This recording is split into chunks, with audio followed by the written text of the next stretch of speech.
అర్ధరాత్రులు బండ్ల మీద డ్రైవింగ్ చేయకురు మావా. మళ్ళీ ఫ్లైఓవర్లు ఎక్కి ఎవడు తాగొస్తాడో తెలియదు, వచ్చి గుద్దితే మనమే పోతాం. పోయినా పర్లేదు, కాళ్ళు చేతిలో ఇరిగి ఇంట్లో పడితే మళ్ళీ ఏడుపు. పోయినసారి పుష్పాటు నేల టికెట్ మీద చూసినా, ఈసారి రిక్లైనర్ సీట్ బుక్ చేసుకున్నా. దీని అమ్మ జీవితం ఫుడ్ ఈజ్ మూడ్ మడ్డేం కాదు. అబ్బా శ్రీలీలాని చూస్తే చాలు మావా, నాకు కడుపు నిండిపోతుంది. Pasta, brownie, French fries, cool డ్రింక్లు, మడ్డ, మశానం అన్ని తిన్నా. మనలాంటి ఎయిర్ ఫోర్స్ వాళ్ళకి ఏం పని ఉంది మావా, తిరగడం, తాగడం, పంటం అంతే. పాపం కొంతమంది ఫాలోవర్స్ జాబ్ ఇప్పి అన్నా అని అంటారు.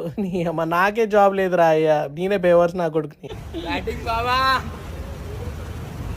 అలా మన ఫాలోవర్స్ ని కలిసి మంచిగా AAA సినిమాస్ లో షాపింగ్ చేసిన మామ. ఇవి స్టైల్ యూనియన్ ఏదో వచ్చింది కదా మామ, బాగున్నాయి. అందులో ఆ షర్ట్లు గడిషీపులు దొరికిపోతున్నాయి, పైగా బ్రాండెడ్ ఉన్నాయి, మంచి క్వాలిటీ ఉన్నాయి, మస్తున్నాయి. 5,000 బిల్ అయిందయ్యా నా అందానికి. ఫస్ట్ టైం మామ ఈ సత్యము AAA సినిమాస్ కి నేను రావడం మస్తుంది. అసలు థియేటర్ లోపల సౌండ్ ఎఫెక్ట్స్ కూడా మస్తున్నాయి, స్క్రీన్ లో బయట కూడా మస్తు పెట్టిరు మామ, డిస్ప్లేలు చాలా బాగుంది. ఫ్రెండ్షిప్ అంటే ఇట్లా ఉండాలి మామ.